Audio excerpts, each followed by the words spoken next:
was so good. And then we had a Virat Kohli and cover him with Mr. Dhoni, that a tail ender like me doesn't have much to really add to what the three illustrious gentlemen just said. But truly, Dr. Yadav, you were wonderful. You spoke very boldly from the heart, very much unlike a doctor of an heart institute. Dr. Amar Singh, Honorable Member of Parliament, my good friend Mr. Jakar, the most distinguished General Mehta, all the other very distinguished ladies and gentlemen. Thank you very much for giving me this opportunity to hear both Justice Sanjay Kishan Kaul and Pawanji.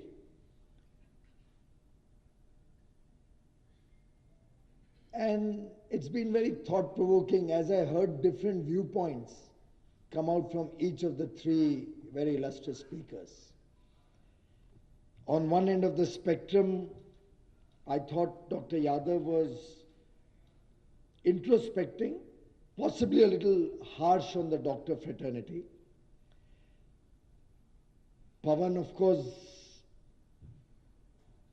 is very scholarly with a lot of knowledge, so many books, and somebody who's read Adi Sankaracharya, you can't argue with him after that. And here is a person who's written about Adi Sankaracharya. It's even more difficult. But I thought, Pawanji, and I can say this because you and I have that relationship, that level of cynicism about society, about the country, is probably a little overextending the situation and a little uncalled for.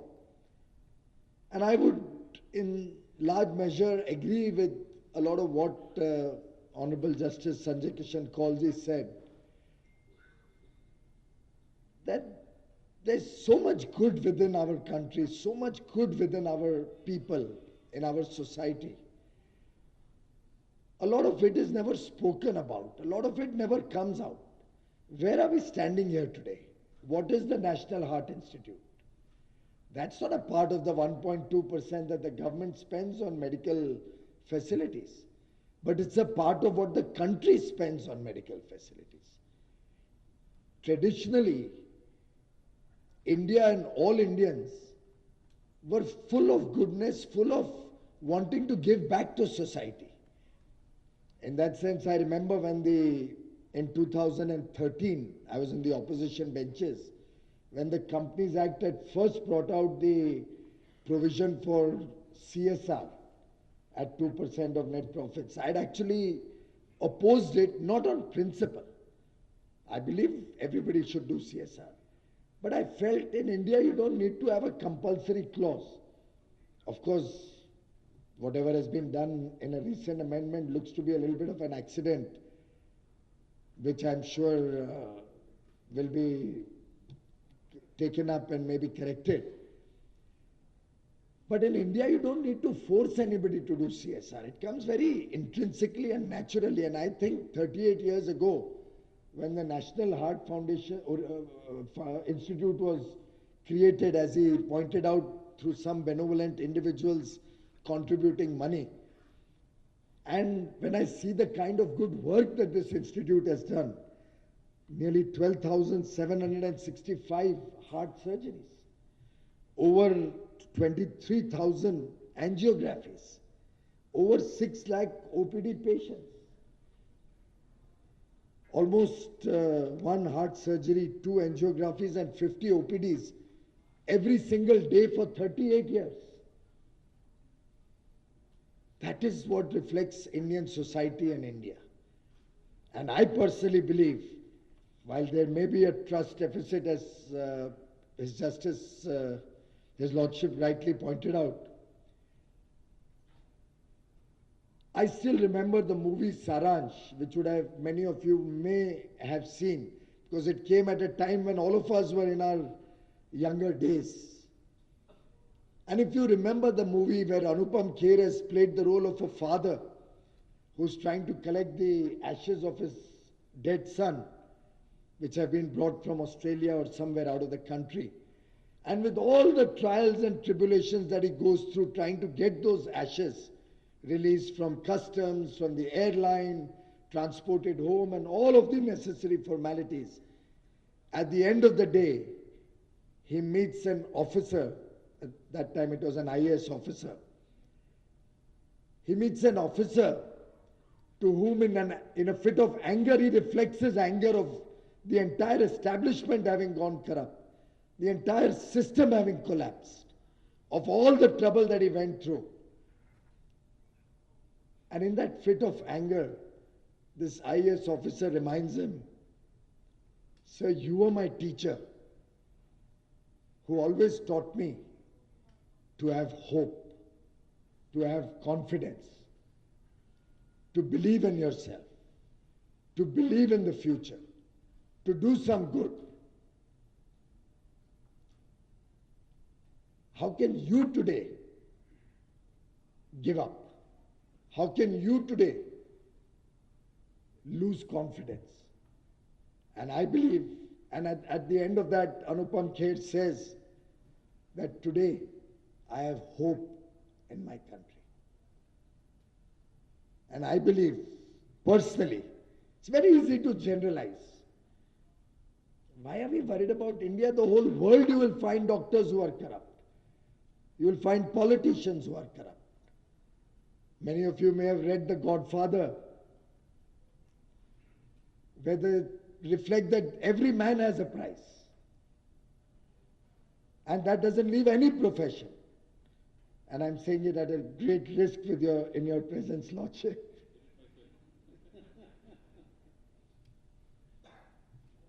But then, if we as a society lose hope, if we as a society lose confidence in ourselves, in our children, in our nation, in our society, if we don't believe in ourselves, or if we don't have the courage of conviction in our own country, in our own people, then possibly what we saw in Saransh for most part of the movie will be the future of our country. But I, for one, am not willing to accept that. And I believe that such generalization for anybody, least of all doctors, is certainly uncalled for. It's a noble profession. They're doing very good work. They're doing some phenomenal service to society.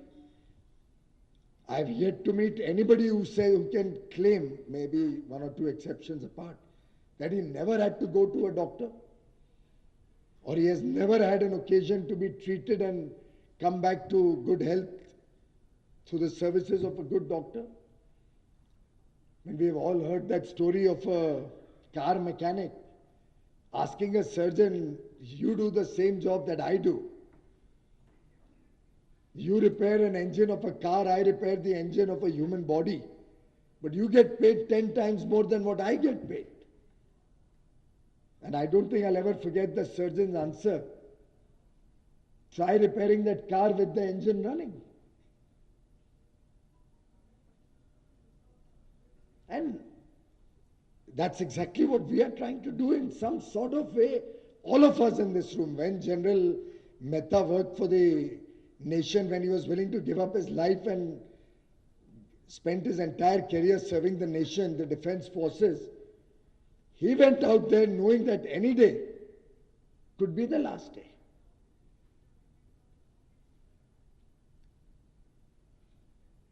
But I don't think that deterred him from his duties. And I don't think that if we hear of a defense scandal, we are going to be willing to write off the entire defense forces and castigate the entire services and forget all the sacrifices and all the good work they do to keep the nation united, to protect the boundaries of this country. If there are a few black sheep in the medical profession, I certainly don't see any reason to hold the entire profession responsible. And similarly, if there are a few black sheep in society, or if somebody, and very wrongly, attacked a doctor, for whatever reason, whether he felt it was negligence in a moment of anguish or whatever it was. I would at the same time not agree that the doctors can hold the entire society responsible. We all heard of so many wrongs happening in politics all these years. Nobody can deny that. But can we wish it away? I mean, very easy to take an example of China, 4 times more doctors, more spending and all of that. But are we looking for a democracy in this country anymore, or are we looking to go to the Chinese way? Or go back to the dark days of the emergency in 1975? I think we want the Honorable Supreme Court, we want the judiciary to be there. We don't want to live in a society, in a system, or in a dictatorship where the government is the judiciary, the media is subservient to the government, the bureaucracy takes only a one single point view on things. Maybe it may give the people some short-term benefit, maybe it may give the people a feeling, a sense of prosperity in the short run. But I have my doubts if anybody in this room is willing to give up his liberty, his freedom, freedom of speech, freedom of expression, freedom to carry out his work, do what he likes within the realms of the restrictions set by the Constitution and by the honorable courts. I don't think any of us is willing to trade all of this for any amount of prosperity. And therefore, I would believe that we have a bright future ahead of us. We have so many good things about which Justice Kaul also referred to. We have so many good things happening. But obviously there are no 20 cameras and 50 press persons in this room today, because a National Heart Institute serving society for 38 years doesn't make for very exciting copy. The headline won't increase your TRPs. Or a report on today may not increase your TRPs. But having said that, the media world also has to protect its own turf, has to protect what the reader and the viewer wants. I can assure you, howsoever much we may criticize certain anchors, I won't take names, for being loud, crass, not allowing the panelists to talk. I think you figured out whom I'm talking about. But then we still see the largest viewership almost gravitating towards the channel which he is on. But then that's what people and what the society wants. And as a media person, it's his job to deliver what the consumer wants. We being the consumer. So pointing fingers at each other, we can continue to do that in this room. Everybody can point a finger at each other. But I would think we are all culpable equally. But if we were to stop pointing fingers, and if we were to reflect within and see what I can do and what I am doing is good or bad for the society, I think we'll be doing greater service to this nation, we'll be doing greater good for society and humanity. And I would think that's exactly what the National Heart Institute has been doing for the last 38 years. And I compliment you, Dr. Yadav, for your leadership. I compliment all the trustees, all the management of the institute for the work that they've done. After all, to ease another's heartache is to forget one's own. Abraham Lincoln had said that. And I think the thousands and hundreds of thousands of people whom you have treated, in some sense, you have taken the ache out of their hearts and given them a better life. I'm told 17 lakh people die of heart attacks in India every year. Worldwide, I'm told the same figure is 179 lakh who died due to one form or the other of heart diseases. I don't know how far these statistics are right or wrong. I don't have the source before me which gave these statistics. But certainly when NHI champions some flagship programs like Gift of Life for the underprivileged children, or Winning Hearts, giving free heart surgeries for orphans and abandoned children, or sets up a cardiac center at the base hospital far away in Almora with the government of Uttarakhand. I think all of these will be stories that may remain unsung, but should not remain unrecognized amongst at least us, the privileged sections of society. And therefore, I do hope each one of us gets an opportunity to contribute in some form or the other. And I'm here not raising funds for the institute, but certainly contribute in some way or the other. Very often a retired person, even if he visits the hospital for an hour and meets the patients, that sensitivity that was spoken about by you, sir, can mean a lot to that patient, can make his recovery much faster. Which is why when we introduced Ayushman Bharat, the idea is not just tertiary care. It's not just palliative care. The idea is wellness.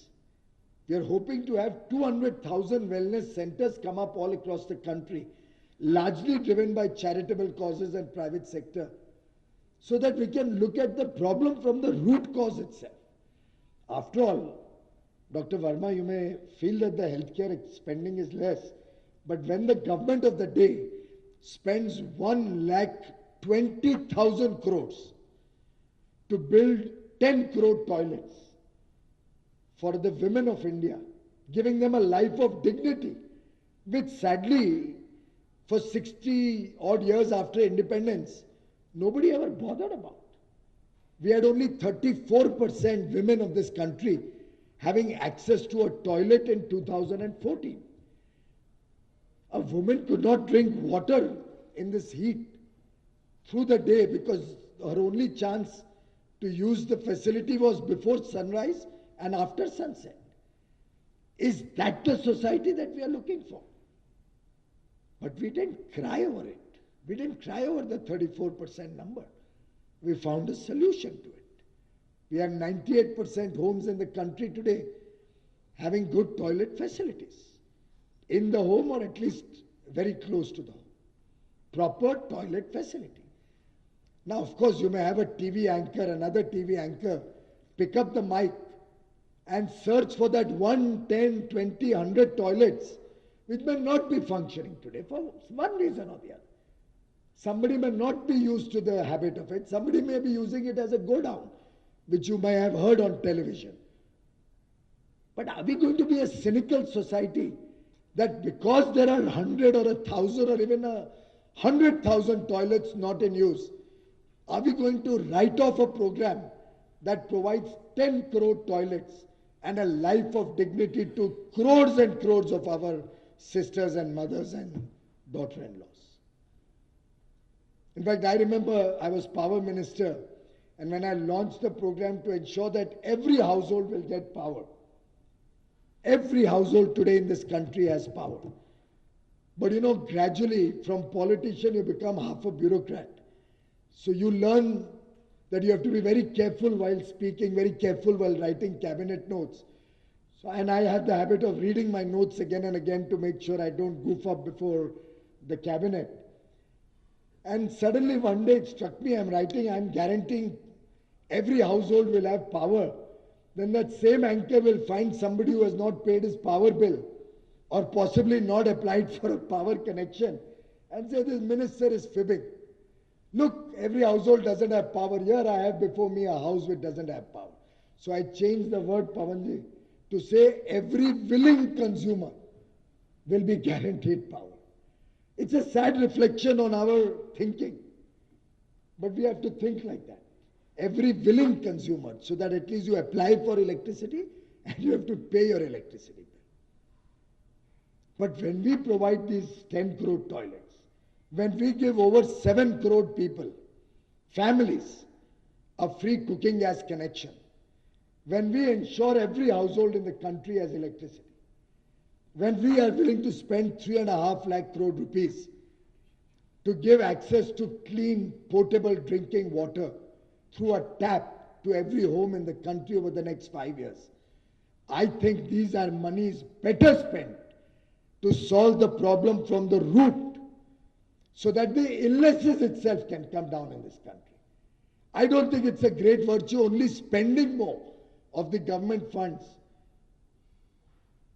on solving the problem after it has occurred. I would rather first go to the root cause. Many studies have told us that nearly 3 lakh children are saved from death every year just because of the Swachh Bharat campaign. I'm told lakhs of lives will be saved if everybody gets clean drinking water. Water is possibly the source of one of the largest illness that you see across the country: diarrhea, stomach problems, and gastro, all of that. I would think that money spent on such programs, which will ensure a better quality of life and less illness in this country, is the way forward for a government of a developing country, not flush with tons and tons and tons of money. And then the private sector chips in and supports various programs through the organizations like National Heart Institute, through the good work that I'm told Mr. Mehta does in Uttarakhand, through the good work that I'm sure each one of you supports, through a charity of your choice. And I think that is what truly defines India, Indians, and our society. And I think we as a nation can be proud, and as the Honorable Prime Minister says, can feel privileged that while many of us, given our age, may not have been able to give up our lives in the freedom struggle to make India independent, but at least we have the opportunity to live for our country, to serve our country, to look to make this country a better place to live in. For those poor, for those underprivileged, who possibly didn't board the train sometime many years ago, like our ancestors must have. I promise you, if each one of us looks into our history, some ancestor of ours probably boarded a train, and I'm drawing from an analogy from a department I handle. One of our ancestors someday boarded a train and has maybe made it in life so that all of us are here in the Eros Hotel today in a privileged setting. But we still have crores of our brothers and sisters who didn't get that opportunity to board that train. And I think it's our responsibility collectively, as that privileged section of society, to give those children that opportunity, to make sure they get an equal right, a quality, good quality education, good quality opportunity to make a living, good health care. After all, Ayushman Bharat, 50 crore Indians who could not afford health care being assured of free health care. I'm sure as doctors, many of you may know how many families go into deprivation. Middle class families become poor when a near and dear one needs health care and you have to borrow from a local money lender at exorbitant rates of interest. I think it's one of the most defining and most important programs that has been launched in recent times. But again, Ayushman Bharat has complaints of people cheating, gaming the system. Now, should we as government, because a few people are gaming the system, deprive the 50 crore poor of health care? Or should we look for technological solutions, maybe better surveillance, maybe better monitoring to ensure that the wrong doesn't happen? And sometimes in life, on a balance, and again with due respect to you, sir, on a balance, I would rather ignore and close my eye to a small wrong for the wider good of society or the wider good of this nation. And I do hope the good work that so many good Samaritans are doing, so many good people across the country are doing, doesn't get to waste, because to my mind, each one of us in our sphere, more particularly the doctors, are working with a passion to do good for the country, to do good for society. And organizations like National Art Institute add compassion to that. And I think the combination of passion and compassion is completely unbeatable. And I would urge each one of you to keep this fire in your belly alive, to keep this excitement, this commitment, this confidence, and this belief in our country. Because that's the only way we can ensure a better and a brighter future for our children, for the future generations. Because I don't think any of us wants our children to ever look back upon us and question us that why did you leave behind a country which could not care for its people, which could not take enough, do enough for that section of society which still remains underprivileged. Let's all of us put in our best to leave behind a good country, an honest country, a country in which the people have equal opportunity, a country in which people who are less privileged are supported by affirmative action by all of us in this room, the privileged sections of society. Let us not grudge the poor the little bit that we are able to do for them. Let's do it with the same passion and compassion that I can see in Ms. Dr. Yadav today, that I can see in all of you present here today to participate in this very important 38th Foundation Day. My best wishes to all of you and my best wishes to the National Heart Institute. Thank you very much. Our gratitude, sir. May I request Dr. O.P. Yadava to felicitate our guest of honor, Honorable Justice Sanjay Kishan Kaul.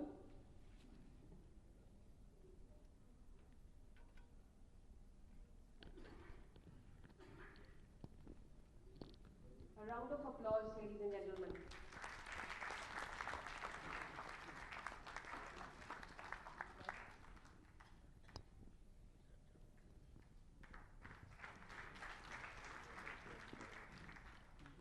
It's a privilege to honor our chief guest, Mr. Piyush Goyal, the Honorable Minister of Railways, Commerce and Industry, Government of India.